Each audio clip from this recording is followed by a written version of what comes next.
Hi friends, मैं VK Chitrangan और मैं आपका आपके ही चैनल वीके चित्रांगन में हार्दिक स्वागत एवं अभिनंदन करता हूं। आज के इस वीडियो के माध्यम से मैं आप सभी को बिल्कुल अलग हट के 10th क्लास की हिंदी जिसमें हम आप सबको जो है काव्य सेक्शन में जो हमारा फर्स्ट चैप्टर है सूरदास के पद उन्हें पढ़ाएंगे। तो चलिए हम स्टार्ट करते हैं। तो सूरदास के बारे में तो सभी लोग लगभग जानते होंगे क्योंकि काफ़ी चर्चित नाम है और काफ़ी अच्छे राइटर रहे हैं। ये श्रीकृष्ण के अनन्य भक्त थे और इनकी रचनाएं ज़्यादातर ब्रज भाषा में लिखी गई हैं और पद पद के माध्यम से लिखी गई हैं। इनका जन्म 1478 ईस्वी में हुआ था और इनकी मृत्यु जो हुई वो 1583 ईस्वी में हुई और आगरा के पास, ठीक है, एक मथुरा सड़क पर, जो मथुरा सड़क गई हुई है उसी सड़क पर एक गांव पड़ता है रुनकता नामक ग्राम। वहां पर इनका जन्म हुआ था। इनका छोटा सा जीवन परिचय हमने आपको बता दिया और इसी के साथ हम इनके पदों को स्टार्ट करते हैं। जीवन परिचय अगर आप लोग कहेंगे तो किसी और दिन पढ़ाएंगे क्योंकि ये आप पर निर्भर करता है कि मैं आगे हिंदी की क्लासेज अपलोड करूंगा या नहीं। यदि आप लोग हमारे इस वीडियो पर अच्छा रिस्पॉन्स देते हैं तो मैं आगे हिंदी की क्लासेस जो है अपलोड करूंगा, अन्यथा नहीं करूंगा। तो चलिए स्टार्ट करते हैं। इनका पहला पद है, ठीक है।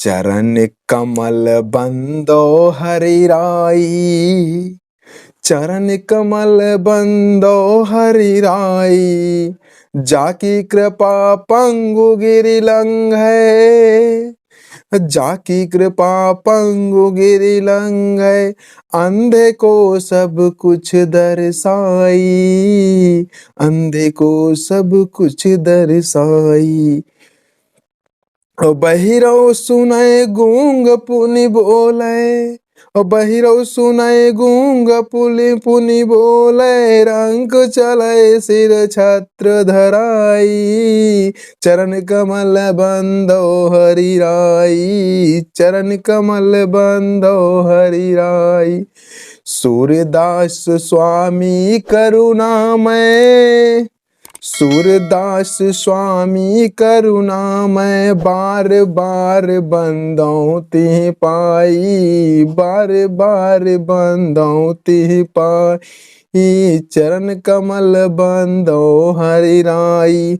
एक छोटा सा इनका पत्ता। अब चलिए हम इसका अर्थ देख लेते हैं।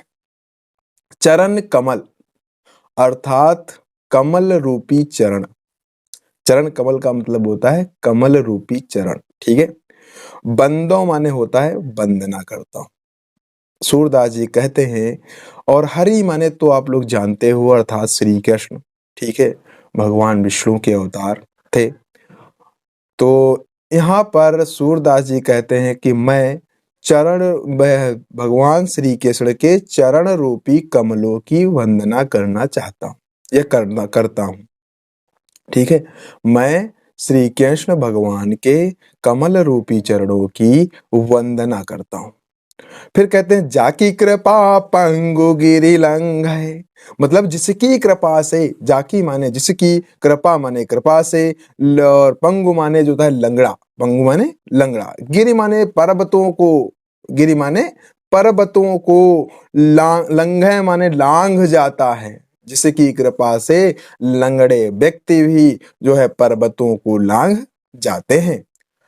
और फिर अंधे को सब कुछ दर्शाई, अंधे को सब कुछ दर्शाई, अर्थात अंधे व्यक्ति को सब कुछ दिखाई देने लगता है। अंधा, अंधे माने होता है अंधा अंधा, और कौ माने को, ठीक है, सब माने सब कुछ दर्शाई माने दिखाई देने लगता है। यदि आपको इसको ढंग से समझना है तो अपनी बुक को अपने सामने रखिए, तभी आप समझ पाएंगे।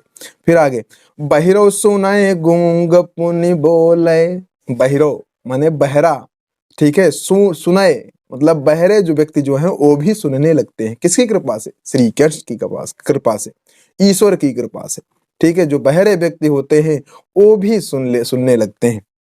आगे कहते हैं गूंग पुनि बोले। और जो गूंगे व्यक्ति हैं वो पुनः बोलने लगते हैं, अर्थात जो गूंगापन होता है उनका गायब हो जाता है, अर्थात वो गूंगे व्यक्ति भी जो है बोलने लगते हैं। किसकी कृपा से? श्री कृष्ण जी की कृपा से। और रंक चलाए सिर छात्र धराई। रंक माने होता है भिखारी, रंक माने भिखारी। और जिनकी कृपा से भिखारी व्यक्ति भी जो है अपने सिर पर ताज बांध कर चलता है, अर्थात जो तुम्हारे सुदामा जी थे, श्री कृष्ण जी के परम मित्र, जो बहुत ही दरिद्र थे, दरिद्रता के साथ। और इनकी एक छोटी सी कहानी है। जब ये लोग गुरुकुल में पढ़ते थे तो दोनों आपस में प्रेम भाव के साथ पढ़ते थे और ये बहुत गहरे मित्र थे। तो एक बार की बात है कि ये जो है उनकी गुरु माता ने कहा जंगल से लकड़ियां ले आओ, और सुदामा को चने दे दिए थोड़े से बांध करके पोटली में। और ये वहां पर चले गए। जब वो लकड़ियां लेने गए तो वहां पर जोर की बारिश होने लगी, लकड़ियां उकड़ियां तोड़ ली। और उसके बाद बारिश होने लगी तो सुदामा सबसे ऊपर पेड़ पर चढ़ गए और नीचे श्री कृष्ण जी बैठ गए। फिर जो है वहां पर उनके भूख लगी तो वो सुदामा ऊपर चने खाने लगे। और फिर चनों की आवाज आती है ना, कट कट की। तो जब कट कट की आवाज आने लगी तो सुदामा ने श्री कृष्ण जी ने पूछा, एक कट कट की आवाज कैसी आ रही है? चने वने दिए थे गुरु माता जी ने और भूख लगी है, लाओ हूं तो खाएं कुछ कुछ। तो सुदामा ने कहा कि जो बारिश हुई है उसमें उससे हमारे ठंड लग रही है, जिससे हमारे दांत जो है किटकिटा रहे हैं, और जो चने दिए थे गुरु माता ने वो गिर गए हैं। ठीक है। तो उन्होंने वहां पर अपने मित्र के साथ कपट किया था, जिसके कारण उनको जो है यातनाएं झेलने पड़ी, दरिद्रता का सामना करना पड़ा, क्योंकि उन्होंने मित्र से झूठ बोला था। क्योंकि आपने सुना भी होता है, गुरु से कपट मित्र से चोरी। ठीक है। मतलब गुरु से कपट और मित्र से चोरी कभी नहीं करनी चाहिए।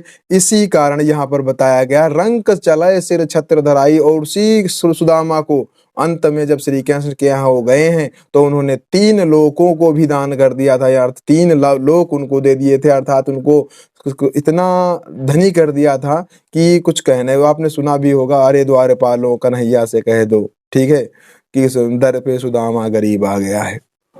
अरे द्वारपालों कन्हैया से कह दो कि दर पे सुदामा गरीब आ गया है। अब यहीं पर आप इसको हम समझा रहे थे तो आते हैं अपने टॉपिक पर वापस आते हैं। तो कहते हैं गूंग पुनि बोले और रंक चले सिर छत्र धराई। गरीब व्यक्ति भी जो है सिर पर ताज धारण करके चलते हैं, अर्थात जो है धनी हो जाते हैं। सूरदास स्वामी करुणामय बारे बार बंदौ तिहि पाई, बारे बार बंदौ तिहि पाई। कहते हैं सूरदास जी कहते हैं कि हमारे स्वामी जो हैं वो करुणामयी हैं, दयालु हैं। ठीक है। बार बार वंदना करना चाहता हूं मैं इनकी, बार बार वंदना करना चाहता हूं। ठीक है। बार बार बंदहु तिय पाई, इनकी मैं बार बार वंदना करना चाहता हूं। तो ये हमारा पहला पद था। ठीक है।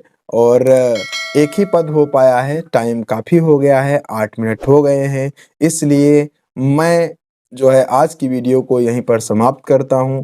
नेक्स्ट वीडियो में मिलते हैं। धन्यवाद।